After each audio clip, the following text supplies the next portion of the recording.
नमस्कार, मी Rajratna Jondhale. Top news मराठीच्या 9च्या बातम्यांमध्ये आपलं स्वागत. 24 तास नाही तर फक्त एका तासात आपण देशभरातील दिवसभराच्या महत्त्वाच्या राजकीय, सामाजिक, क्राईम आणि मनोरंजनासह इतर घडामोडींचा वेगवान आढावा घेणार आहोत. 22 जानेवारीला प्रभू श्रीरामाच्या मूर्तीची प्राणप्रतिष्ठा झाली. या निमित्तानं पंतप्रधान नरेंद्र मोदी यांना धन्यवाद देण्यासाठी व प्रभू श्रीरामांना अभिवादन करण्यासाठी नमो पुणे अभिवादन या बाईक रॅलीचं आयोजन करण्यात आल्याची माहिती भाजपाचे माजी राष्ट्रीय सचिव सुनील देवधर यांनी दिली आहे. पंतप्रधान नरेंद्र मोदींना धन्यवाद देण्यासाठी युवकांच्या आतमध्ये जो उत्साह आहे, त्यांच्याबद्दल जी आत्मीयता आहे, त्यांच्याबद्दल जे प्रेम आहे, त्याचं एक प्रकटीकरण, आनंदाचं प्रकटीकरण म्हणून एका बाईक रॅलीचं आयोजन मी केलेलं आहे. ही बाईक रॅली याच्याबद्दलचे जे डिटेल्स आहेत, त्याचा रूट काय आहे, हे सगळं आपल्याला या प्रेस रिलीजच्या माध्यमातून मिळेल. 11 तारखेच्या रविवारी सकाळी 9 वाजता Krishnasundar garden, DP road, Erandwane इथपासून या रॅलीला सुरुवात होणार आहे आणि मग तो म्हात्रे पूल, शास्त्री पूल, Madhavrao Peshwe road, Bajirao road, Shaniwarwada, modern cafe, Jangli Maharaj road, Fergusson college road, Dnyaneshwar Paduka Chowk मार्गे मॉडर्न इंजिनिअरिंगच्या जवळपास तो त्या ठिकाणी संपेल ती रॅली. या रॅलीची नोंदणी करण्यासाठी www.namopune.com ही वेबसाईट बनवलेली आहे. तर या वेबसाईटवर जाऊन ज्यांना त्या रॅलीत सहभागी व्हायचे ते नोंद करू शकतात. आणि मोदींना धन्यवाद देणं यासाठी मोठ्या संख्येने महिला आणि पुरुष अशा सगळ्यांनी आपल्या बाईकवरती त्या ठिकाणी यावं असं मी आवाहन करतो. आपल्या माध्यमातून मोठ्या संख्येने यावं. येणाऱ्या सगळ्यांना एक भगवा फेटा दिला जाईल. विविध रंगांचे फेटे असतील ते त्याच दिवशी कळतील आणि सगळ्यांनी बाईकवरनं जाणं या रूटवरती आणि फक्त मोदींना धन्यवाद देण्यासाठी बाईक रॅली एवढं उद्देश आहे. भाजपाचे आमदार नितेश राणे सातत्याने चिथावणीखोर वक्तव्य करत असून त्यांच्या विरोधात गुन्हा दाखल व्हावा अशी मागणी शिवसेना उद्धव बाळासाहेब ठाकरे गटाचे पुणे शहर प्रमुख संजय मोरे यांनी केली आहे. सागर बंगल्यावर आमचा बॉस बसलाय, आमचं कुणीही वाकडं करू शकणार नाही. बिनदिक्कतपणे त्यांचं म्हणणं, त्यांचं वक्तव्य आणि वागणूक ही महाराष्ट्रातील जनतेला मान्य नाही आणि त्यांच्या या चिथावणीखोर वक्तव्यामुळेच आमदार गणपत गायकवाड यांनी पोलीस स्टेशनमध्ये गोळीबार केला आणि महाराष्ट्रातील गुंडशाही किती मोठ्या प्रमाणात वाढली हे दाखवून दिलं. खरं तर चिथावणीखोर वक्तव्य केल्यामुळे आमदार नितेश राणेवर गुन्हा दाखल होणं क्रमप्राप्त वाटतं. ते का? तर फक्त शिवसेनेच्या चिथावणीखोर भाषणावर तुम्ही गुन्हे दाखल करता. ज्यावेळी आदित्य ठाकरेंची सभा या ठिकाणी चालू होती, तिथे आदित्य साहेबांच्या सभेमध्ये उदय सामंत यांनी गाडी घातली आणि सर्वसामान्य जनतेचा रोष त्या ठिकाणी उफाळून आला आणि त्यांच्या गाडीची काच फोडली. त्या अगोदर हिंगोलीमध्ये आमच्या एका संपर्क प्रमुखांनी असं वक्तव्य केलं होतं. असं सरकारचं म्हणणं आहे की गद्दार जिथे फिरेल तिथे त्यांची गाडी फोडा, गाडी अडवा आणि हे चिथावणीखोर वक्तव्य केल्यामुळे पुण्यात गाडी फोडली म्हणून त्या संपर्क प्रमुखावर गुन्हा दाखल झाला पुण्यामध्ये आणि त्यांना मुंबईवरून पुण्यात आणलं गेलं. याच प्रकारचा गुन्हा नितेश राणे यांनी केलेला आहे म्हणून त्यांच्यावर सुद्धा याच प्रकारे गुन्हा दाखल व्हावा अशी तमाम पुणे शहराच्या वतीनं आम्ही मागणी करत आहोत. त्यासाठी आम्ही आयुक्तांची भेट घेत आहोत. राज्यसभेच्या महाराष्ट्रातील 6 जागांसाठी 27 फेब्रुवारीला मतदान होणार असून कोणाला उमेदवारी मिळणार यावरचं टॉप न्यूज मराठीचं सहज सोपं विश्लेषण. नमस्कार, मी संकेत देशपांडे. टॉप न्यूज मराठीचं सहज सोपं विश्लेषण या खास कार्यक्रमामध्ये आपल्या सर्वांचं स्वागत. खरं तर 27 फेब्रुवारीला राज्यसभेच्या देशभरातील 56 आणि महाराष्ट्रातील 6 जागांसाठी मतदान प्रक्रिया जी आहे ती पार पडणार आहे. सकाळी 9 ते 4 या वेळेमध्ये राज्यसभेची जी आहे ती मतदान प्रक्रिया पार पडणार आहे आणि 5 वाजता मतमोजणी जी आहे तिला सुरुवात होणार आहे. आता जर आपण खास करून महाराष्ट्रासाठीची स्थिती पाहिली तर महाराष्ट्रामध्ये भाजपाचे 3, ठाकरे गटाचा 1 आणि काँग्रेसचा 1 असा शरद पवार गटाचा 1 असे 6 खासदार जे आहेत ते पाहायला मिळतात. याच्यामध्ये जर भाजपकडून आपण पाहिलं तर केंद्रीय मंत्री नारायण राणे, केंद्रीय परराष्ट्र राज्यमंत्री व्ही मुरलीधरन आणि माजी केंद्रीय मंत्री प्रकाश जावडेकर हे 3 जण राज्यसभेवर आहेत भाजपाकडून. शरद पवार गटाकडून वंदना चव्हाण आहेत, ठाकरे गटाकडून अनिल देसाई आहेत आणि काँग्रेसकडून ज्येष्ठ पत्रकार कुमार केतकर आहेत. मात्र आत्ताची जर आपण स्थिती पाहिली किंवा आत्ताच्या जर राजकीय वर्तुळातल्या आपण चर्चा पाहिल्या तर या 6 पैकी एकाही विद्यमान आमदाराला राज्यसभेवर पुन्हा संधी मिळू शकते अशी शक्यता जी आहे ती धुसर असल्याचंच बोललं जात आहे. म्हणजे जर आपण पाहिलं तर ठाकरे गट आणि शरद पवार गटाकडे हव्या तितक्या आमदारांचं बहुमत नसल्यामुळं कदाचित ठाकरे गट आणि शरद पवार गट जे आहे ती राज्यसभेची निवडणूक लढणार नाही असंच बोललं जात आहे. आणि काँग्रेसकडून जर आपण पाहिलं तर चंद्रकांत हंडोरे यांच्या नावाचा प्रस्ताव जो आहे किंवा विचार जो आहे तो काँग्रेस करत असल्याची माहिती जी आहे ती समोर येत असल्याचं पाहायला मिळतंय. चंद्रकांत हंडोरे यांनी विधान परिषदेची निवडणूक देखील लढवली होती, मात्र त्यांना त्यात पराभवाचा सामना जो आहे तो करावा लागला होता. एक ओबीसी चेहरा म्हणून चंद्रकांत हंडोरे यांचा विचार काँग्रेस करत असल्याची माहिती जी आहे ती समोर येते. तर भाजपाकडून जर आपण पाहिलं तर भाजपाकडून विजया रहाटकर यांचं नाव चर्चेमध्ये आहे. भाजपाचे राष्ट्रीय महासचिव विनोद तावडे यांचं नाव चर्चेमध्ये आहे. अमरीश पटेल यांचं नाव सुद्धा चर्चेमध्ये आहे. माधव भंडारी यांचं नाव चर्चेमध्ये आहे. यामध्ये जर आपण पाहिलं तर विजया रहाटकर आणि विनोद तावडे या 2 नावांना भाजपाचं केंद्रीय नेतृत्व जे आहे ते महाराष्ट्रातून पाठिंबा देऊ शकतं असं बोललं जातं. कारण विजया रहाटकर या राजस्थानच्या प्रभारी होत्या विधानसभा निवडणुकीमध्ये आणि त्यांच्या नेतृत्वाखाली किंवा प्रभारी म्हणून त्यांनी केलेलं जे काम आहे त्यानंतर भाजपाची सत्ता राजस्थानमध्ये आली. जिथे गेहलोत सरकार होतं ते काँग्रेसचं सरकार जाऊन भाजपाचं सरकार आलं, त्या ठिकाणी भाजपाचा मुख्यमंत्री देखील झाला. या कामाची बक्षिसी म्हणून विजया रहाटकर यांना राज्यसभेवर घेतलं जाऊ शकतं असं बोललं जातंय. दुसऱ्या बाजूला विनोद तावडे यांनी अनेक संघटनात्मक जबाबदाऱ्या ज्या आहेत त्या सांभाळल्याचं पाहायला मिळालं. महाराष्ट्रातलं मोठं नाव, महाराष्ट्रामध्ये 13 सलग आमदार होते, विधान परिषदेचे 13 वर्ष विरोधी पक्ष नेते, त्यानंतर बोरिवलीचे आमदार, नंतर शिक्षण खातं आणि त्याबरोबर 9 खात्यांचे मंत्री.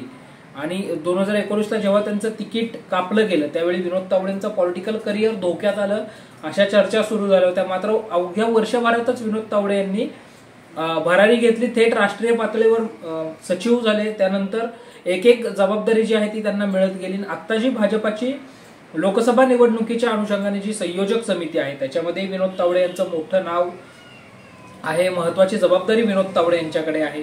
नुकतंच जे बिहारमध्ये सत्तांतर घडलं म्हणजे नितीश कुमार हे महागठबंधनची साथ सोडून एनडीए मध्ये आले, तर त्या भूमिकेतही विनोद तावडे यांचं मोठं योगदान राहिल्याचं पाहायला मिळालं. सोबतच चंदीगडचा जे महापौर पदाची निवडणूक होती त्यामध्ये सुद्धा विनोद तावडेंकडे मोठं मिशन असल्याचं बोललं गेलं. आणि त्याच अनुषंगाने विनोद तावडे यांना संघटनात्मक पातळीवर जी आहे ती त्यांचा कामाचा अनुभव किंवा त्यांनी केलेलं काम पाहता त्यांना राज्यसभेवर जी आहे ती संधी दिली जाऊ शकते असं बोललं जात आहे. यासोबतच भाजपाच्या ज्या महिला मोर्चाच्या अध्यक्ष आहेत चित्रा वाघ यांच्या नावाची भाजपा राज्यसभेला तयारी करत असल्याची माहिती मिळते. यासोबतच पंकजा मुंडे यांचं नाव चर्चेमध्ये आहे आणि पंकजा मुंडेंना भाजपा राज्यसभेवर पाठवू शकतं असं देखील बोललं जातं. म्हणजे 2019ला पंकजा मुंडे यांचा पराभव झाल्यानंतर पंकजा मुंडे यांना भाजपाच्या महाराष्ट्रातल्या कोर टीमने जे आहे ते साईडलाईन केल्याच्या चर्चा सुरू होत्या. त्यानंतर पंकजा मुंडे यांच्याकडे राष्ट्रीय सचिव म्हणून जबाबदारी देण्यात आली. मध्य प्रदेशच्या पंकजा मुंडे या सहप्रभारी आहेत. मात्र आणि या सगळ्यानंतर आता आगामी निवडणुका डोळ्यासमोर ठेवून महाराष्ट्रातलं जे भाजपाचं मिशन 45 आहे ते लक्षात घेऊन भाजपा पंकजा मुंडे यांनाही राज्यसभेवर पाठवू शकतं असं देखील बोललं जातं. आणि याशिवाय जर आपण पाहिलं म्हणजे ही प्रमुख नावं तर चर्चेमध्ये आहेतच, मात्र याशिवाय माजी सहकार मंत्री हर्षवर्धन पाटील यांचं नाव सुद्धा चर्चेमध्ये आहे. इंदापूरचे ते माजी आमदार राहिलेले आहेत, काँग्रेसमध्ये होते. काँग्रेसमध्ये असताना सहकार खात्यासारख्या महत्वाच्या खात्याच्या मंत्रिपदाची जबाबदारी हर्षवर्धन पाटील यांनी सांभाळलेली आहे. आणि त्यामुळं हर्षवर्धन पाटील यांचा सहकार क्षेत्रातला असलेला अनुभव, त्यांचा दबदबा यामुळे भाजपा त्यांना राज्यसभेवर जे आहे ते पाठवू शकतो असं बोललं जातं. हर्षवर्धन पाटलांचं नाव चर्चेत येण्यामागे प्रमुख 2 कारणं पाहायला मिळतात की आता सध्या अजित पवार महायुतीमध्ये येणं आणि अजित पवार गटाचे विद्यमान आमदार जे आहेत दत्तात्रेय भरणे ते इंदापूरचे सध्या विद्यमान आमदार आहेत, त्यामुळं ती जागा पुन्हा अजित पवार गटाकडे जाऊ शकते. त्यामुळे हर्षवर्धन पाटील यांना आमदारकीचं तिकीट मिळण्याची शक्यता सुतराम नसल्यामुळं हर्षवर्धन पाटलांचं नाव चर्चेत आलेलं आहे. आणि दुसरं कारण असं आहे की एक चर्चा मध्यंतरी अशी झाली होती की हर्षवर्धन पाटील हे भाजपाकडून लोकसभा लढवण्यासाठी म्हणजे बारामती लोकसभा लढवण्यासाठी इच्छुक आहेत, मात्र बारामती लोकसभेवरही अजित पवार गटाकडून दावा करण्यात आला आहे. त्यामुळं भाजपाचं जे मिशन 45 आहे, त्याचबरोबर बारामतीचं जे मिशन भाजपाने ठेवलेलं आहे हे सगळं लक्षात घेता हर्षवर्धन पाटलांनाही राज्यसभेवर संधी मिळू शकते. कारण अमर साबळे हे बारामतीचे आहेत, जे राज्यसभेचे खासदार होते. आता सध्या राज्यसभेत भाजपाचा म्हणजे पश्चिम महाराष्ट्रातला चेहरा कोणीच नाहीये, त्यामुळे हर्षवर्धन पाटील यांच्या नावाचा विचार जो आहे तो भाजपा करू शकतं असं देखील बोललं जातं. याशिवाय जर आपण पाहिलं तर चित्रा वाघ देखील आहेत, ज्या महिला मोर्चाच्या महाराष्ट्राच्या अध्यक्ष आहेत. सोबतच अजित गोपछडे यांचं नाव सुद्धा चर्चेमध्ये आहे. त्यामुळं आता भाजपाचे मात्र ही सगळी नावं चर्चेमध्ये आहेत. मात्र भाजपाचं जर धक्कातंत्र आपण लक्षात घेतलं म्हणजे नुकतीच एका वृत्तवाहिनीला मुलाखत देत असताना विनोद तावडेंनी असं सांगितलं की ज्यांची नावं वर्तमानपत्रात चर्चेत येतात किंवा ज्यांची नावं ही सातत्याने चर्चेत येतात त्यांना पद न मिळता किंवा त्यांना जबाबदारी न मिळता नव्या चेहऱ्याला संधी मिळते. मग त्यांनी मध्य प्रदेशच्या मुख्यमंत्री पदाचं उदाहरण दिलं, राजस्थानच्या मुख्यमंत्री पदाचं उदाहरण दिलं आणि यासोबतच छत्तीसगडच्या मुख्यमंत्री पदाचंही उदाहरण दिलं की इथं चर्चेत नसलेल्या चेहऱ्यांना आम्ही मुख्यमंत्री केलं. त्यामुळं निवडणूक आहे, इथे कधीही काही होऊ शकतं. त्यामुळं आता भाजपा या नावांचा विचार महाराष्ट्रातून करणार की नवीन कोणतं नाव चर्चेमध्ये आणणार हे पाहणंही महत्वाचं असणार आहे. आणि यामध्ये जर आपण पाहिलं तर एक चर्चा आता अशी सुरू झाली आहे की महाविकास आघाडीने जर 2 उमेदवार दिले तर भाजपात 4था उमेदवार जो आहे तो राज्यसभेला देईल आणि पर्यायाने भाजपाने जर 4 उमेदवार दिले तर तिथे निवडणूक होईल. म्हणजे बिनविरोध निवडणूक होण्याची जी चर्चा सुरू आहे ती चर्चा मावळेल. आजपासून खरं तर राज्यसभेचा निवडणुकीच्या अनुषंगाने जर आपण पाहिलं तर प्रोसेस जी आहे ती सुरू झालेली आहे आणि यामुळं 27 फेब्रुवारीला मतदान आहे.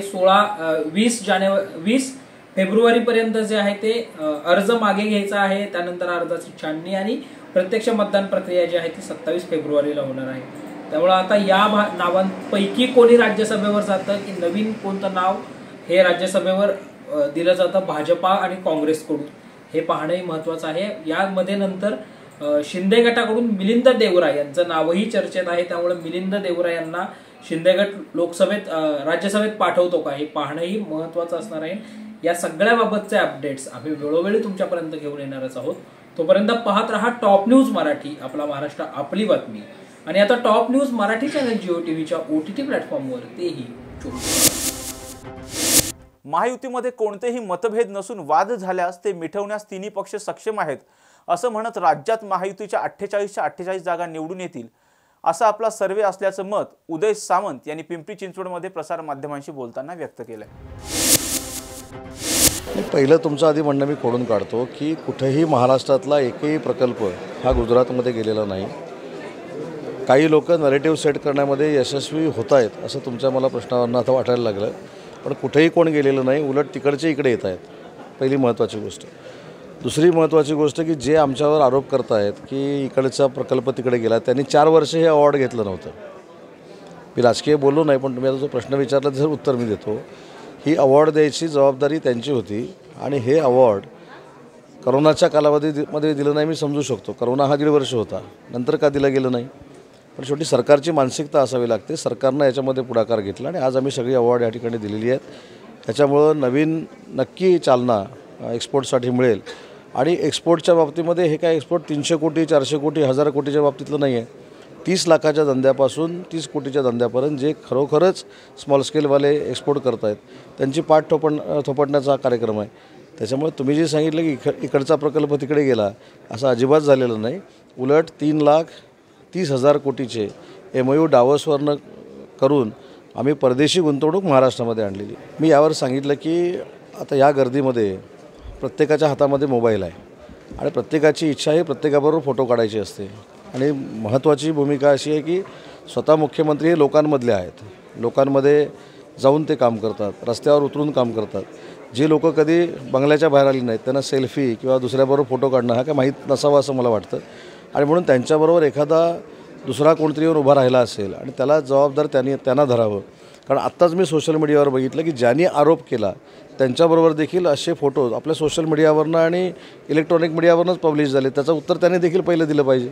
हा निकाल जर त्यांच्या बाजूनं लागला असता तर ते बोलले असते का या निकालामध्ये त्यांचा पराभव झाला आहे, त्याला काहीतरी कारणं सांगितली पाहिजेत, कोणावर तरी ते खापर फोडलं पाहिजे. म्हणून अजितदादांकडे घड्याळ निशाणी आल्यानंतर स्वाभाविक उरलेली लोक यांचं कौतुक कसं करतील. त्याच्यामुळे मला असं वाटतं लोकशाहीतला एक भाग आहे. तो त्यांचा मुद्दा ना, सुप्रीम कोर्टात जाणं हायकोर्टामध्ये जाणं त्यांचा निर्णय आहे. इंद्रायणी आणि पवना नदीचा प्रोजेक्ट जो आहे तो 3,000 कोटीचा आहे. त्यासाठी DPR तयार करायचा आहे. 3 महिन्यापूर्वी मीटिंग घेतलेली होती, PMC नेमलेली आहे. DPR तयार झाल्यानंतर तो कशा पद्धतीनं त्यातला गाळ काढला जाईल, घाण काढली जाईल ह्याच्यावर DPR तयार होतो आणि त्याच्यानंतर ते टेंडर काढलं जाईल.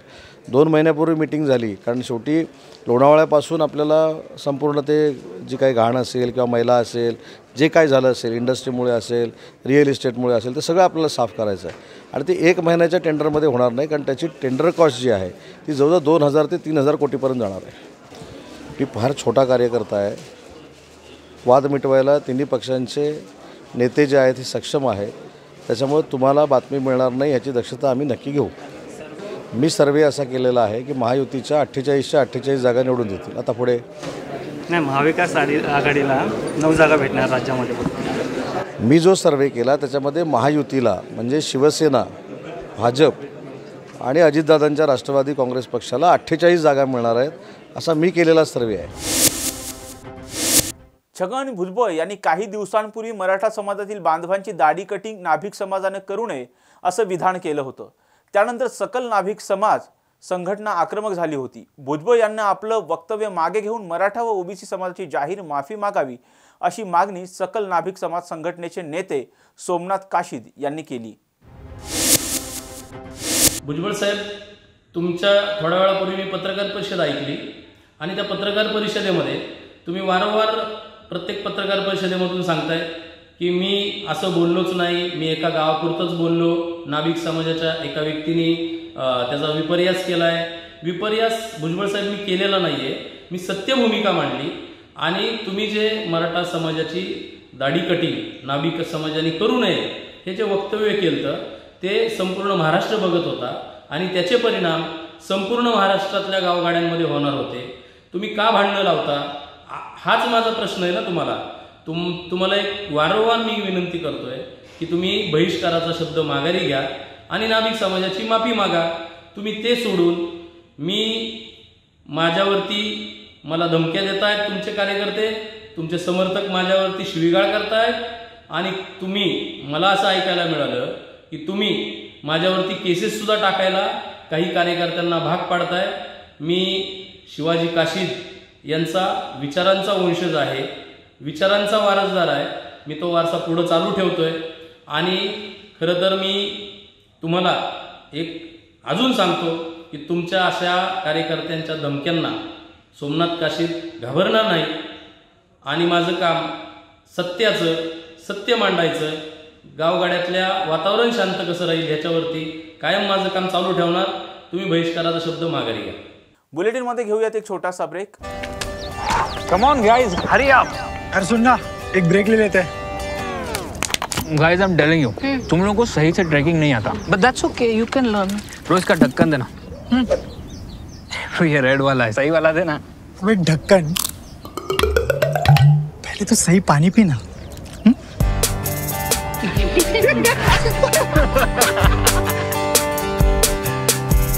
Manikchand Oxyrich, proudly Indian. Break नंतर आपल्या सर्वांचं पुन्हा एकदा स्वागत. शिक्षणासाठी गेलेल्या भारतीय विद्यार्थ्यांचे मृत्यूचे प्रमाण वाढताना दिसत असून पाहूयात काय आहे नेमकं प्रकरण टॉप न्यूज मराठीच्या स्पेशल रिपोर्टमधून. जसं की भारतातून अमेरिकेत उच्च शिक्षणासाठी मागच्या एका आठवड्यात गेलेल्या 3 भारतीय विद्यार्थ्यांचे मृत्यू झाले आहेत आणि इतर कारणामुळे 2018 पासून विदेशात 403 भारतीय विद्यार्थ्यांचे मृत्यू झाले आहेत. ही माहिती केंद्र सरकारने संसदेत दिली. तसंच अमेरिकेच्या सिनसिनाटी राज्यात 25 वर्षीय विवेक सिन्हाची जुलियन फॉकनर नावाच्या बेघर आणि नशेखोर व्यक्तीने सैनींची हातोडीने वार करून निर्घुण हत्या केली. तर मागच्या वर्षी नोव्हेंबर महिन्यात 26 वर्षीय आदित्य अदलखाचीही अशाच प्रकारे मृत्यू झाली होती.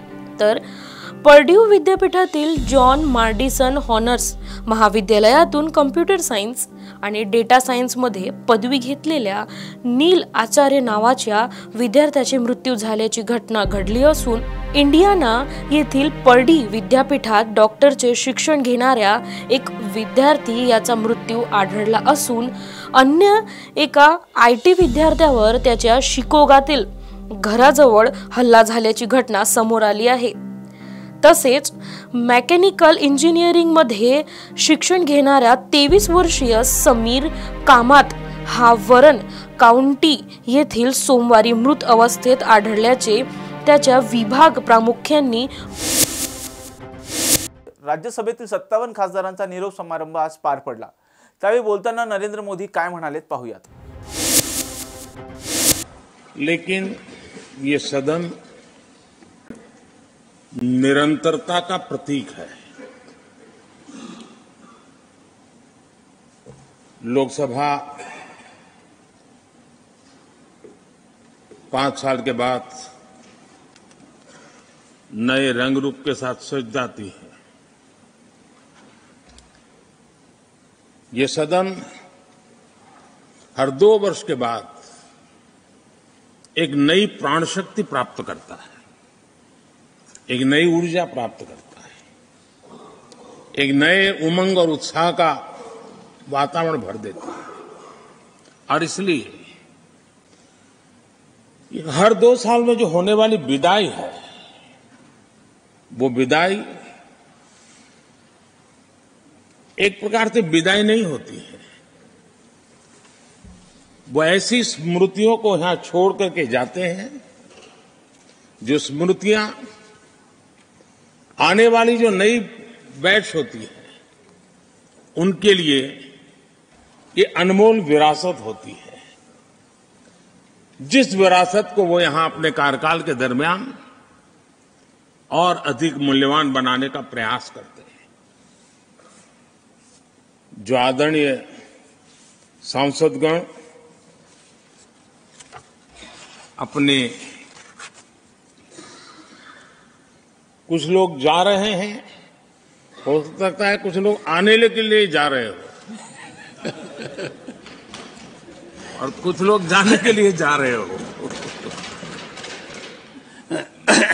मैं विशेष रूप से माननीय डॉक्टर मनमोहन सिंह जी का स्मरण करना चाहूंगा. 6 बार इस सदन में वो अपने मूल्यवान विचारों से और नेता के रूप में भी और प्रतिपक्ष में भी नेता के रूप में उनका बहुत बड़ा योगदान रहा है. वैचारिक मतभेद, कभी बहस में छिटाकशी, वो तो बहुत अल्पकालीन होता है. लेकिन इतने लंबे अरसे तक जिस प्रकार से उन्होंने इस सदन का मार्गदर्शन किया है, देश का मार्गदर्शन किया है, वो हमेशा हमेशा जब भी हमारे लोकतंत्र की चर्चा होगी तो कुछ माननीय सदस्यों की जो चर्चा होगी उसमें माननीय डॉक्टर मनमोहन सिंह की योगदान की चर्चा जरूर होगी.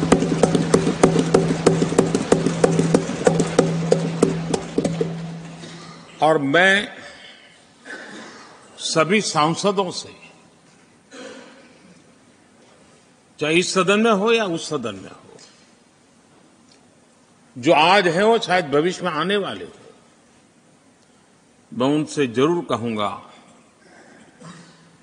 कि ये जो माननीय सांसद होते हैं किसी भी दल के क्यों न हो, लेकिन जिस प्रकार से उन्होंने अपने जीवन को कंडक्ट किया होता है, जिस प्रकार की प्रतिभा के दर्शन उन्होंने अपने कार्यकाल में कराए होते हैं, उसका हमने एक गाइडिंग लाइट के रूप में सीखने के लिए प्रयास करना चाहिए। मुझे याद है उस सदन के अंदर लास्ट कुछ दिनों में एक वोटिंग का अवसर था, विषय तो मैं छूट गया मेरा, लेकिन पता था कि विजय ट्रेजरी बैंक की होने वाली है। अंतर भी बहुत था, लेकिन doctor Manmohan Singh ji wheel chair में आए, वोट किया। एक सांसद अपने दायित्व के लिए कितना सजग है उसका वो उदाहरण, वो प्रेरक उदाहरण था। इतना ही नहीं, मैं देख रहा था कभी कमिटी के चुनाव हुए, कमिटी मेंबर्स के, वो व्हील चेयर में वोट देने आए। सवाल ये नहीं है कि वो किसको ताकत देने के लिए आए थे, मैं मानता हूं वो लोकतंत्र को ताकत देने आए थे।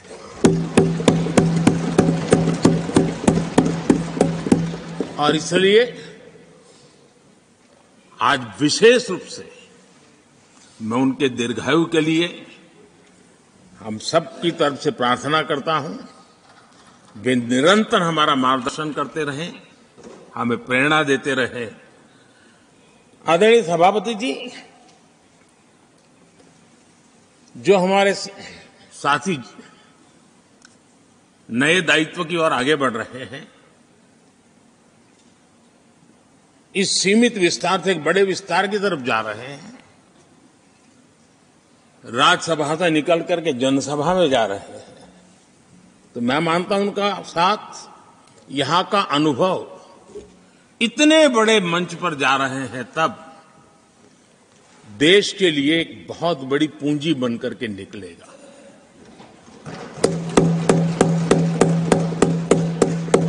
किसी यूनिवर्सिटी में भी 3-4 साल के बाद एक नया व्यक्तित्व बाहर निकलता है। ये तो 6 साल की विविधताओं से भरी हुई है, अनुभव से घड़ी हुई एक ऐसी यूनिवर्सिटी है जहां 6 साल रहने के बाद कोई भी व्यक्ति ऐसा निखर करके निकलता है, ऐसा तेजस्वी बन करके जाता है, वो जहां भी रहता है, जिस भूमिका से रहता है, वो अवश्य हमारे कार्य को अधिक ताकतवर बनाएगा, राष्ट्र के काम को गति देने का सामर्थ्य देगा। ये जो माननीय सांसद जा रहे हैं, एक प्रकार से वो वैसे ग्रुप है जिनको दोनों सदन में रहने का, पुराने वाले संसद के भवन में भी और नए वाले संसद के भवन में भी उनको रहने का अवसर मिला। ये साथी जा रहे हैं, वो आजादी के 75 वर्ष अमृत काल का, उसके नेतृत्व का साक्षी बनकर के जा रहे हैं। और ये साथी जो जा रहे हैं, हमारे संविधान के 75 साल, उसकी भी शोभा बढ़ाते हुए आज हम सबके के साथ जा रहे हैं, तो अनेक स्मृतियां लेकर के जा रहे हैं। हम वो दिन भूल नहीं सकते कि कोविड के कठिन कालखंड में हम सब ने परिस्थितियों को समझा, परिस्थितियों के अनुकूल अपने आप को गढ़ा। यहां बैठने के लिए कहा तो यहां बैठो, वहां बैठने के लिए कहा तो वहां बैठो, उस कमरे में बैठने के लिए कहो। किसी भी दल के किसी भी सांसद ने ऐसे विषयों को लेकर के देश के काम को रुकने नहीं दिया। और कोरोना के वो कालखंड जीवन और मौत का खेल था, घर से बाहर निकले पता नहीं क्या होगा। उसके बाद भी माननीय सांसदों ने सदन में आकर के देश की जिम्मेवारियों को निभाया, देश को आगे बढ़ाया। और इसलिए मैं समझता हूं कि उस कालखंड ने हमें बहुत कुछ सिखाया है। संकटों के बीच भी भारत की संसद में बैठे हुए व्यक्ति कितने बड़े दायित्व को निभाने के लिए कितना बड़ा रिस्क भी लेते हैं और कितनी कठिनाइयों के बीच में काम भी करते हैं, इसका अनुभव भी हमें हुआ। सदन में खट्टे मीठे अनुभव भी रहे, हमारा कुछ दुखद घटनाएं भी रही। कोविड के कारण हमारे कुछ साथी हमें छोड़ के चले गए, आज हमारे बीच नहीं है। वो भी सदन के इसी कालखंड के कुछ प्रतिभाएं थी जो हमारे बीच से चली गई। वो एक दुखद घटना को हमने स्वीकार करते हुए भी हम आगे बढ़ते रहे। और भी ऐसी कुछ घटना हुई, कभी कभी फैशन परेड का भी हमने दृश्य देखा, काले कपड़ों में सदन को फैशन शो का भी लाभ मिला। तो ऐसी विविधताओं के अनुभव के बीच हमारा कार्यकाल बीता। और मैं तो अब खरगे जी आ गए हैं तो मेरा एक धर्म तो निभाना ही पड़ता है मुझे। कभी कभी कुछ काम इतने अच्छे होते हैं जो बहुत लंबे समय तक उपयोगी होते हैं। हमारे यहां कोई बच्चा कुछ अच्छी चीज कर लेता है, कोई बच्चा अच्छे कपड़े वपड़े पहन कर जो है अवसर के लिए तैयार होता है, तो परिवार में एक आध स्वजन आ जाता है, अरे किसी की नजर लग जाएगी, इसको काला टीका कर दो। तो ऐसे काला टीका कर देते हैं। आज देश पिछले 10 साल में समृद्धि के नए नए शिखर सर कर रहा है। एक भव्य दिव्य वातावरण बना है, उसको नजर न लग जाए, इसलिए काला टीका करने का एक प्रयास हुआ है। मैं उसके लिए भी खरगे जी का बहुत धन्यवाद करता हूं, ताकि इस हमारी प्रगति की यात्रा को कोई नजर न लग जाए। ये नजर न लग जाए इसलिए आपने आज जो काला टीका किया है, मैं तो सोच रहा था सब काले कपड़ों में आएंगे, लेकिन शायद काला जोदू खिंचते खिंचते खिंचते ब्लैक पेपर तक चला गया है। लेकिन फिर भी मैं उसका भी स्वागत करता हूं, क्योंकि जब भी अच्छी बात होती है काला टीका नजर न लग जाए, इसलिए बहुत जरूरी होता है। और उस पवित्र काम को, और आज जिस उम्र के हैं उस व्यक्ति जब ये काम करता है तो जरा अच्छा रहता है। तो मैं इसके लिए भी आपका आभार व्यक्त करता हूं। आदरणीय सभापति जी, ये विषय कोई लंबा बोलने का तो है नहीं, लेकिन हमारे यहां शास्त्रों में एक बहुत बढ़िया बात कही गई है। शायद हमारे सब साथी जा रहे हैं तो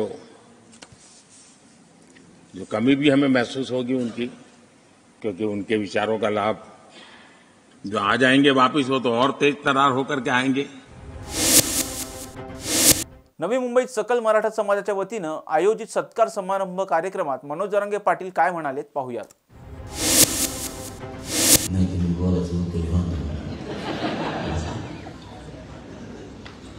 कारण बैठकच त्यांची, म्हणून तर तुमचे महाराष्ट्रातल्या मराठा समाजाचे ते मनापासून धन्यवाद। गावखेड्यातले पोर आले, शहर माहीत नव्हतं, परंतु असा एकही माणूस आपण उपाशी जाऊ दिला नाही, त्याबद्दल तुमच्या मनापासून पुन्हा धन्यवाद। तुमच्याकडे आता एकच विनंती आहे की जे अधिसूचनाचं म्हणणं हरकती मागितल्या त्यावर अभ्यासकांनी आणि वकिलांनी तुटून पडा। आम्हाला नाही कळत त्यातलं काही, आम्ही झेलण्याचा रायडा लावू शकतो आणि गोरगरिबांच्या लेकरांचं कल्याण होण्यासाठी आम्ही ताकदीनं लढू शकतो, पण कायद्याचं अवकाश नाही। तिथं आता ताकद लावण्याची जबाबदारी तुमच्यावर आहे। आम्ही तर आमच्या आडमुठ्या भूमिकेवर, अडाणी भूमिकेवर लावून धरणारच आहे, सोडणार नाही। पण तुम्ही आमच्यातले अभ्यासक आहेत, तुम्ही आमच्यातले मुरब्बी, तुम्हाला कायद्याची जाण, तुम्हाला अभ्यास पाहिजे। त्यासाठी आता तुमच्यावर सुद्धा समाजाची काही जबाबदारी आहे की सगळ्या स्वरांची व्याख्या कड पद्धतीनं करा। तुमचीही व्याख्या द्या, म्हणणं द्या, आमची पण आम्ही व्याख्या 3दा 4दा दिली, तुमची पण द्या। आणि कायदा कसा टिकवता येईल आणि किती मजबूत करता येईल, कारण हा कायदा सगळ्या स्वरांचा ज्यांच्या नोंदी नाहीत त्यांच्यासाठी बनलाय। आम्ही आमच्या भाषेत बनवला तो आधी, आम्ही आमच्या भाषेत बनवलाय, त्याला आता तुमच्या भाषेत बसवा. आमच्या भाषेत बनवलाय की ज्यांच्या नोंदी नाही,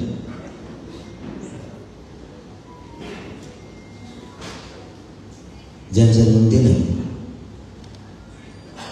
आणि ज्यांच्या नोंदी आहेत त्यांच्या नोंदीच्या आधारावरच नोंदी नसलेल्या मराठा समाजाला, म्हणजे ज्याची नोंद सापडली त्याच्या गणगोतातील सोयऱ्या, म्हणजे पिढ्याना पार मराठा समाजाच्या लग्नाच्या सोयरीकी जुळतात ते सगळे सोयरे, गणगोतातील सख्खे आणि सगळे सोयरे यांच्यासाठी हा कायदा बनला. म्हणजे नोंद जरी नसली तरी ज्याची नोंद मिळाली त्याच्याच आधारावर, त्याच्या नोंदीच्या आधारावर त्याला प्रमाणपत्र दिलं जाणार.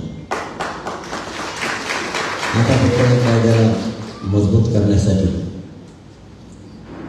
तुम्हाला आजपासूनच आव्हाने आणि विनंती पण आहे की तुम्ही सगळे आता ती कायदा मजबूत करण्यासाठी तुटून पडा. सोशल मीडियावर फुकटले बसू नका. कायदा 15 जण लिहिले, हे बिगर काम आहे तुमचे. काय लिहिण्यात आले? तुम्ही लय ज्ञानी, तुम्हाला 3.5 महिने कळत नाही का? सगळ्या सोयऱ्यांचा शब्द आळत नाही मिळाला का? 3.5 महिने वाचायला गोड लागलं, ऐकायला गोड लागलं, आणि आता म्हणते बेताळाच्या बोलले पुढं खोलीत काय केलं? काय केलं खोलीत? काय केलं खोलीत? खोलीच्या आत बोलले म्हणे आम्हाला काहीच माहिती. तुम्ही नव्हते का? मुंबईवर नव्हते का खोलीत? होते का नव्हते? तुम्ही काय बोला ना, का मला ढकलून देता सगळं? मग हे मराठी नाहीत का? तूच लय मराठा घे एकटा, तुला नाही बोलवलं म्हणून तू काय लागला का आमची बदनामी करायला? हे पण मराठीचे कोणते तरी मराठीच घेऊन बसतो ना. आणि व्यासपीठावर बोलायचं तिथं कुठं व्यासपीठ आहे? व्यासपीठावर बोलायचं लोणावळ्यातच म्हणलो तुम्ही, व्यासपीठावर बोलायचं म्हणून व्यासपीठावरच म्हणलो, व्यासपीठावर बोलायचं लोणावळ्यातच सांगितलं. बाहेर 25-30 हजार पोरांना घोषणा दिली, त्या अधिकाऱ्याची पातळच आहे. ते म्हणलं आपण नाहीत बाबा बाहेर, चर्चा होईल नाहीत नका. अधिकाऱ्यांचं काही स्टेटस असतं, त्यांच्या काही मर्यादा असतात, त्यांना नाही येता येत. खोलीत बसून पैसे घेतले मग आम्ही पद घेतलंय. काही बोलायचं म्हणून बोलू नका हो. ठीक आहे, सगळे जाती येऊ शकतात का? 2 कोटी लोक एखाद्या व्यासपीठावर येऊ शकते का? एखाद्या खोलीत येऊ शकते का? अरे कधीतरी समाधान म्हणायची जात मोठी झाली, एकत्र आली. कधीतरी या जातीला 75 वर्षात सगळ्या सोयऱ्याचा कायदा मिळाला, 57 लाख नोंदी मिळाला. कधीतरी जरा मानायचं शिका. गोरगरीब पोरांनी लढा लढला आणि जिंके दावला. उगाच त्याच्यावर नाही घेत का म्हणता आवाज. मुंबईत गेलं काय मिळालं? तुला नाही कळलं काय मिळालं? मुंबईत गेलं काहीच हाताला लागले नाही. उगा 10-15 जण येतं. आम्हाला लागलं, आम्हाला मिळालं, आम्हाला गोरगरीब मराठ्यांना बरोबर. तुला नाही मिळालं हे खरं आहे, त्याचं खरं आहे, त्याला नाही मिळालं.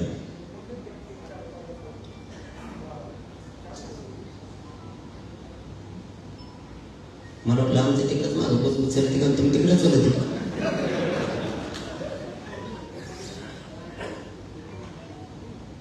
आम्हाला गोरगरिबाला मिळालं, त्याला नाही मिळालं हे खरं आहे. कारण त्याला मराठ्याची खायची सवय लागली पिढ्याला पार. त्याला गल्ल्या गल्ल्या हिंडला असेल इकडे तिकडे, पैसे सापडत, त्याला काय पैसे मिळाले नाही, पदही मिळालं. इथं पैसे पद मी आहे तेव्हा वस्तू मिळवून देत. तुमचं दुकान बंद. तुम्ही किती दिवस मराठीत व्यवहार करणार आहे? हो दे ना गोरगरिबाचे लेकर कधीतरी मोठे. आम्हाला बाजूला सरकारसाठी खोटे आरोप करणार. खोलीच्यात काय बोलले, बाहेर काय बोलले. 5 महिने झाले व्यासपीठावरच बोलतो, खोलीत बोललो नाही. 5 महिने झाले सलग. माझी बळाई नाही सांगत तुम्हाला. इतका चिकाटीला लावून धरणं सोपी गोष्ट नाही. शेतकऱ्याचं दाव आहे. 5-5 महिने बसणं सोपं समजून जा. इतका चिकाटीला लावून धरणे सातत्यानं. घराला सुद्धा शिवलं नाही. हे गोरगरिबांचे लेकर मोठे व्हावे म्हणून. आत्ताही गुलाब उधळल्यावर लोक म्हणले तुम्हाला घरी जावं लागल. म्हणलं 2 दिवसाचा पाहुणा म्हणून जावं. पोराचा फोन आला, ते म्हणले 2 दिवसाचा पाहुणा म्हणले 2 घंटे झाले घरी यायला. समाज सेवा नाही कर म्हण मला. आणि तुम्ही आपले उठणारं बोलणारं शाने असल्यासारखे काही पण समाजात एकदम लोक तयार होत नाही. इकडून तिकडून एखादा इमानदार तयार झाला तुम्हाला त्याला घुसकून लावायचं, तुम्हाला ती जागा घ्यायची. तुला श्रेय घ्यायचं का मी लिहून देतो आता बोर्डावर श्रेय घे, पण खोटं पसरू नको लोकांना. आत्ता लिहून देतो बोर्डावर. कमी असले ना काही सत्ताधाऱ्याचे काही विरोधकाचे. आता सत्ताधाऱ्याचे कशामुळे येतं श्रेय घ्यायसाठी. ते म्हणतात आपल्या वाट्याला याचा आमचा दिसा त्यांनी त्याची टीम दिली. विरोधकांचं काय आहे, विरोधकांचा आपण प्रचार कशाचा करायचा. तो या प्रचारासाठी आमचं फुटपाटी दुकान. कारण या आरक्षणाचा कायमचा मुद्दा आता मार्गी निघायला लागला. मी शहाणा नाहीये, तुम्हाला बी कळतंय मी काय बोलतो ते, तुम्ही पण हुशार आहे.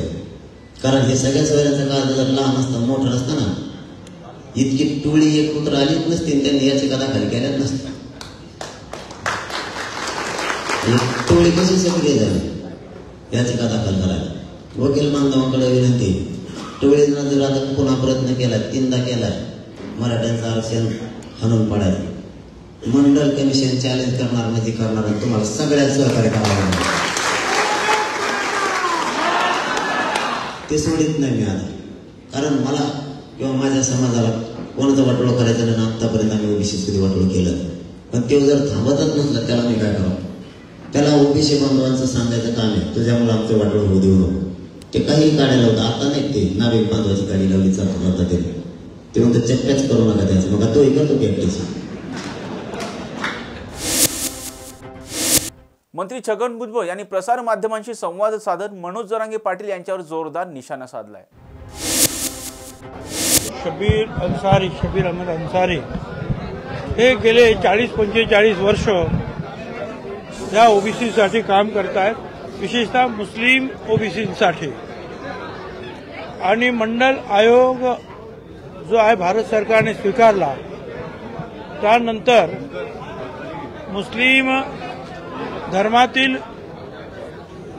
जे ओबीसी आहेत, उदाहरणार्थ इथे कासार आहेत तर तिथे मणियार आहेत, इथे खाटीक आहेत तर तिकडे कुरेशी आहेत, तिकडे माली आहेत तर तिकडे भगवान आहेत. तर असा फार मोठा समाज जो आहे हा मुस्लिम धर्मामध्ये सुद्धा आहे. तर त्यांना आरक्षण मिळण्यासाठी ते काम करतात. आणि त्यावेळेला मुस्लिम धर्माच्या काही धर्मगुरूंनी सुद्धा विरोध केला होता की आमच्यामध्ये जे आहेत असे काही जातीभीती नाही. परंतु त्यावेळेला त्यांनी जे आहे शिव्या शाप खाऊन जिल्ह्यात जाऊन जे आहे मुस्लिम समाजातील लोकांचं जे आहे प्रबोधन केलं आणि त्यांना सुद्धा आरक्षण मिळवून दिलं. त्याच्यामध्ये स्वर्गीय दिलीप कुमार साहेब फार मोठे कलाकार, त्यांनी सुद्धा खूप मोठ्या प्रमाणावर जे आहे सहभाग घेतलेला होता. जातीनिहाय जनगणनेची तुम्ही मागणी केली. 15-16 तारखेला अधिवेशन पार पडते, कायदा होण्याची शक्यता विशेष. असं आहे ना की आमचं म्हणणं पहिल्यापासून हेच आहे की मराठा समाजाला वेगळं आरक्षण द्या.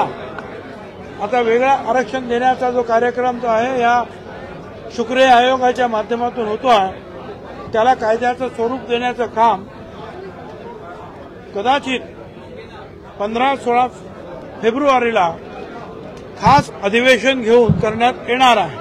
आमचं म्हणणं आहे की आमचा पाठिंबा ते करा, पण कृपा करून जे खोटे कुणबी वगैरे जे आहेत ओबीसी मध्ये घुसवलेले आहेत त्यांना जे आहे ओबीसीच्या ऐवजी त्यांना वेगळ्या आरक्षणामध्ये टाका. विशेष अधिवेशनामध्ये तुम्ही सहभाग घेऊन हा मुद्दा मांडणार.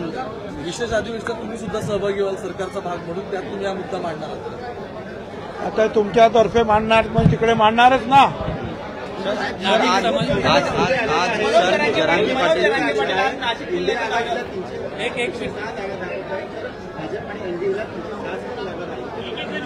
मुझे नहीं मालूम.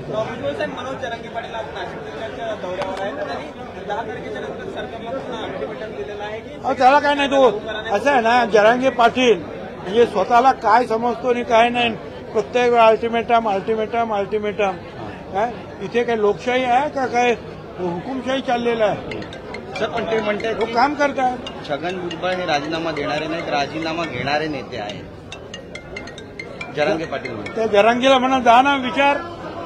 तुम्ही म्हटलं का तुम्ही त्या एकनाथराव शिंदे मुख्यमंत्र्यांवर त्यांचं ऐकता ना, त्यांना विचारा काय झालं. म्हटलं का तुम्ही नाभिक समाजाची वरून जे मधल्या काळात वक्तव्य झालं अहो, ते होतं, चुकत होते. माफी काल पाहिजे त्यांचं म्हणणं. काल सांगितलं ना, काल नाभिक समाजाच्या जेवढ्या संघटना आहेत तेवढ्या सगळ्या संघटनांनी जे आहेत पत्रकं काढून सांगितलं की आम्ही मिटिंगला रॅलीला हजर होतो आणि भुजबळ साहेब असं कधी म्हणालेले नाहीत की सगळ्याच महाराष्ट्रामध्ये अशा प्रकारचा जो आहे नाभिक समाजाने मराठा समाजावर बहिष्कार टाकावा आणि असं कुठेही ते म्हणाले नाहीत.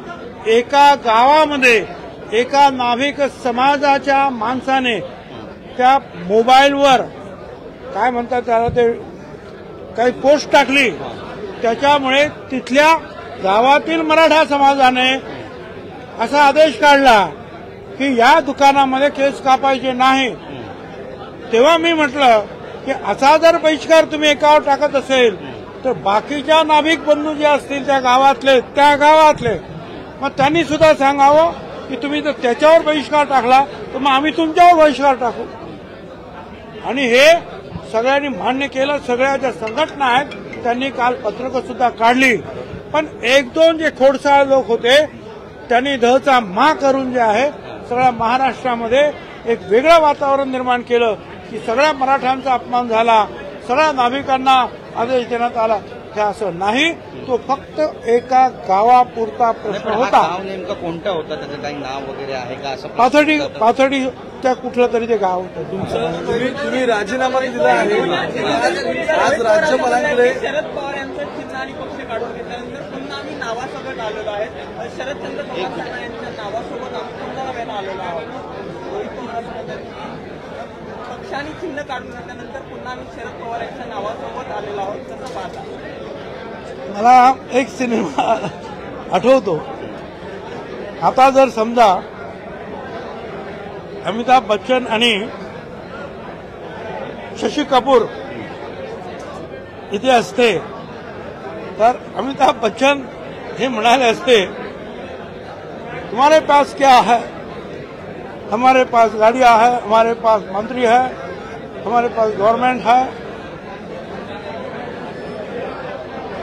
सत्ता है हमारे पास, पार्टी है हमारे पास, चिन्ह हमारे पास, तुम्हारे पास क्या है? तर शशी कपूर म्हणाले असते, हमारे पास शरद पवार है. एक महत्वाचा उपासात्मक ही टीका करताना उपहासात्मक तुम्ही जी आता टीका केली त्या टीकेला धरूनच प्रश्न आहे. कुठला? आता जी तुम्ही म्हटला की मेरे पास शरद पवार आहे. खरं तर ज्यावेळेस तुम्ही बाहेर पडला त्यावेळेस खऱ्या अर्थानं साथ देण्याचा प्रयत्न शरद पवारांनी केला होता, असं सातत्याने व्हिडिओ सोशल मीडियामध्ये राष्ट्रवादीकडून व्हायरल केलं. गंमत जी आहे तेवढा पुरतीच घ्या ना. आता सिनेमामध्ये जे झालं होतं तर आता तुम्ही रोहित पवार म्हणता की तुम्ही सगळं घेतलं पण आमच्याकडे शरद पवार साहेब आहेत.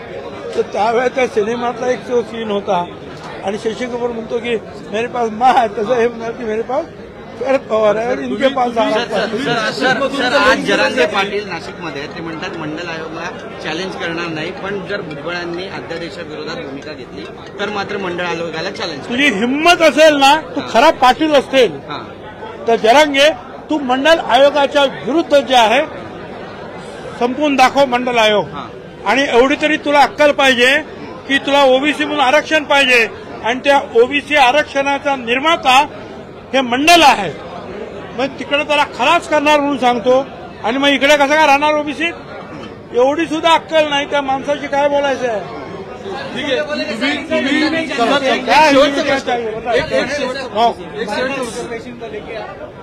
बुलेटिन मध्ये घेऊयात एक छोटासा break.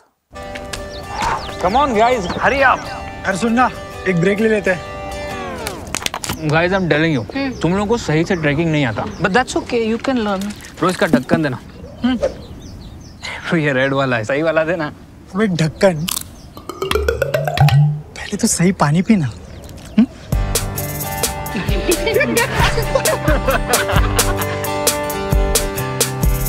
Manikchand Oxyrich, proudly Indian.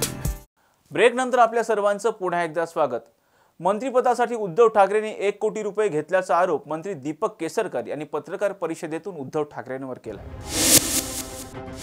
या ठिकाणी चांगलं असं काम हे सोशल सर्व्हिस लीगच्या मार्फत हे सामाजिक संस्था, शाळा चालवणं वगैरे सुद्धा चालू आहे. तर दोन्ही संस्था राहिल्या पाहिजेत, शाळासुद्धा उत्कृष्ट उभी राहिली पाहिजे आणि त्याच्याबरोबर दामोदर हॉल हे जे काही परळचं भूषण आहे ते तेवढ्याच दिमागाने उभं राहिलं पाहिजे. म्हणून कालच्या मीटिंगमध्ये असा निर्णय घेण्यात आलेला आहे की 500च्या ऐवजी 1000 सीटचं नाट्यगृह हे दामोदर हॉलच्या जागेवर आणि शाळा आणि नाट्यगृहाचं काम हे एकाच वेळेला चालू होतं. कारण अगोदर शाळा बांधणार, नाट्यगृह बांधणार असं चालणार नाही, कारण लोक तेवढे दिवस त्या नाट्यगृहापासून बांधणार. तिथं आल्यानंतर मला असं विश्वास वाटलं की काही रिडेव्हलपमेंटचं कामसुद्धा याच प्रोजेक्टमध्ये आहे. त्याच्यामध्ये बच्चूभाई चाळ आहे आणि इथं राहणारी काही कुटुंबसुद्धा आहे. तर मी आता पदाधिकाऱ्यांशी बोलेन आणि त्यांनासुद्धा योग्य न्याय मिळेल अशी आम्ही काळजी घेऊ. शेवटी विकास होत असताना कोणीही विस्थापित होता कामा नये ही एक भूमिका असताना जी एक नाट्याची परंपरा महाराष्ट्राला लाभलेली ती कुठेही खंडित होता कामा नये अशी शासनाची ठाम भूमिका आहे आणि त्याप्रमाणे हा प्रश्न सामोपचाराने सुटेल याची मला खात्री. कधीपर्यंत हे काम पूर्ण टाइम बॉन्ड वगैरे काय? ते 2 वर्षामध्ये शाळा पूर्ण करतात म्हणून सांगत होते आणि नंतर आम्ही हॉलचं काम सुरू करतो. आम्ही त्यांना टप्प्याटप्प्याने शाळेचं काम करण्याच्या आणि दोन्ही कामं एका वेळेला सुरू करण्याच्या सूचना दिलेल्या आहेत आणि तसं त्यांनी करावं ही शासनाची अपेक्षा. जागा अनधिकृत असल्याच्या नोटिसी लावल्या आहेत तिथे झाडांवर वगैरे आणि त्यांना जागा खाली करण्याचं सांगतो. मग त्यावर काही स्टे वगैरे आणणार आहे का? त्यांच्याशी मला आता इथं आल्यानंतर हे कळलं की काही लोक त्या ठिकाणी राहतसुद्धा आहेत. तर मी सोशल सर्व्हिस जे आहेत त्यांच्याशी चर्चा करेन आणि चर्चा करून त्याच्यातून आपण मार्ग काढू. सर, काल एक कोकणात असताना तुम्ही एक माहिती दिली होती किंवा सांगितलं होतं की तुम्ही उद्धव ठाकरेंना मंत्रिपदासाठी 1 कोटीचा चेक दिला. नाही, मी 1 कोटीचा चेक पक्षासाठी दिले, परंतु मंत्रिपदासाठी जे पैसे मागितले तेवढे पैसे काय माझ्याकडे नव्हते. त्याच्यामुळे मी लेखी पत्र दिलेलं होतं की माझ्या जागा संपल्यानंतर मी एका बरोबरच्या मित्रांचं पत्र दिलं होतं की हे पैसे आम्ही तुम्हाला देऊ. शेवटी राजकारणामध्ये पक्षाला पैसे लागत असले तर मी समजू शकतो, पण जे लोक स्वतःच पैसे घेतले त्यांच्याकडून पैसे मागितले आम्ही पैसे कुठून देणार? तर आमच्या जागा असतात वाढवडलांच्या, आपल्या तिसऱ्या पिढीची आपल्यानंतर आम्ही देऊ ना, चेकने देऊ. पक्षाला चेकने पैसे स्वीकारण्याची संधी असते कारण पक्षाला अनेक खर्च असतो. तर हे चेकने द्यायला माझी काही हरकत नाही आणि त्याच्यामुळे असं आहे की होऊ शकलं नाही मंत्रिपद. मला कधी वाईट वाटलं नाही. अशा तऱ्हेचे ॲडजस्टमेंट करून मंत्रिपद घेणं हा काय उद्देश नाही. पण मंत्रिपद हे सर्वसामान्य लोकांसाठी असतं. जे लोक खोके वगैरे असं काय ओरडतात त्यांनी एक जाणून घेतलं पाहिजे की हे नेमकं उलट आहे. आमच्यापैकी कोणी 1 रुपयासुद्धा घेतला नाही. आम्हाला मंत्री करताना 1 रुपयासुद्धा शिंदे साहेबांनी घेतला नाही, परंतु पूर्वीच्या आमच्या नेत्यांनी मात्र पैसे मागितले होती. ही वस्तुस्थिती आहे आणि त्याच्यामुळे पैसे कोण गोळा करतात हे लोकांनी ओळखलं पाहिजे. शेवटी जर आम्ही एवढं मोठी श्रीमंती सोडून ज्यावेळेला राजकारणामध्ये येतो त्यावेळेला गोरगरीब जनतेसाठी आलेलं असतं आणि आमची स्वप्न ही गोरगरीब जनतेसाठी असतात. आणि मला काय ते जे म्हणत होते की गद्दार वगैरे हे ऐकण्याची आम्हाला सवय नाही. मुळात एक गोष्ट लक्षात घेतली पाहिजे की ह्या सिंधुदुर्ग जिल्ह्यामध्ये त्यांना एवढे मोठे नेते असून साधी हॉटेलमध्ये जागा मिळत नव्हती, त्यांच्या गाडीमध्ये त्यांना पेट्रोल मिळत नव्हतं. एवढा पकड ही राणेसाहेबांची सिंधुदुर्ग जिल्ह्यात. पूर्वी त्यांनी बाळासाहेबांसाठी खूप काम केलेलं आहे. म्हणजे त्यांचा आणि माझा वाद झाला असेल परंतु तो आमच्या प्रत्येकाच्या विचारसरणीबद्दल वाद होता. एका तत्वासाठी झालेली ती लढाई, त्याच्यामध्ये या लोकांचा काही संबंध नव्हता. तरी पण एकदा पराभूत झाल्यानंतर त्यांना कशा तऱ्हेने बोललं गेलं हे खरं तर कोकणी जनतेला कारण आम्हाला शेवटी आमच्या नेत्यांचा अभिमान असतो. सावंतवाडीमध्ये येऊन माझ्याबद्दल काहीतरी बोलले तर ते सावंतवाडीची जनता सहन करत नाही, कारण आम्ही आमचं आयुष्य त्या जनतेसाठी घालवलेलं आहे आणि कुठल्या निस्वार्थीपणे आम्ही जनतेची सेवा केलेली आहे. मी पूर्वीपासून आमदार होतो, मला उद्धव साहेबांनी आमदार केलं होतं. उलटं माझ्या लढाईमुळे त्यांचा एक खासदार आणि एक आमदार निवडून आला. जवळजवळ 1,10,000 मतं एका वेळेला शिवसेनेची वाढली. परंतु आम्ही कोणासाठी शिवसेनेबरोबर आलो? बाळासाहेबांच्या विचारासाठी आलो. आज तुम्ही बाळासाहेबांचे विचार सोडले, तुम्ही काँग्रेसच्या बरोबर गेला, मग तुम्ही कसं मराठी माणसांना हित करणार आहे? कसं तुम्ही हिंदुत्व राखणार आहे? की जे राहुल गांधी स्वातंत्र्यवीर सावरकरांचा पदोपदी अपमान करतात त्यांना तुम्ही जाऊन मिठी मारणार असाल तर ते आम्हाला मान्य नाही. हे वेळोवेळी सर्व लोकांनी बोलून दाखवलेलं आहे. तरी पण सत्तेपोटी आपण जर आपली तत्त्व सोडायची असतील तर तो त्यांचा प्रश्न आहे. नाहीतर मी स्वतःचा पक्ष सोडल्यानंतर मला भाजपमधून फार मोठी ऑफर होती. ऑफर म्हणण्यापेक्षा मला स्वतः पंतप्रधानांनी भेटायला बोलावलेलं होतं. मला ह्याच्यापेक्षा मोठं पद हे भाजपमधून मिळालं असतं. पण बाळासाहेबांच्या विचारासाठी मी ते सोडून त्या ठिकाणी आलो तर आलेल्या लोकांचा निदान सन्मान तरी झाला पाहिजे, त्यांना भेटी मिळाल्या पाहिजे, कोकणची कामं झाली पाहिजे, मतदारसंघामधली कामं झाली पाहिजे. हे न करता ज्यावेळेला लोक नाराज होतात की आमच्या मतदारसंघातली कामं होत नाही आहेत, आमच्या शेतकऱ्यांना न्याय मिळत नाही आहे, तिथं पाण्याची धरणं होत नाही आहेत, वेगवेगळे प्रश्न असतात, आमच्याकडे पर्यटन होत नव्हतं. मी स्वतः अर्थमंत्री म्हणून दिलेले पैसेसुद्धा स्वतः आदित्य ठाकरे त्या ठिकाणी पर्यटन मंत्री होते, 1 रुपया खर्च करू शकले. ट्रेन यायची होती ते बुक करू शकले नाही, परदेशामध्ये सबमरीन तयार होते. आजच्या 9च्या बातम्यांमध्ये इथेच थांबण्याची वेळ झाली. पाहत राहा टॉप न्यूज मराठी. आपला महाराष्ट्र, आपली बातमी.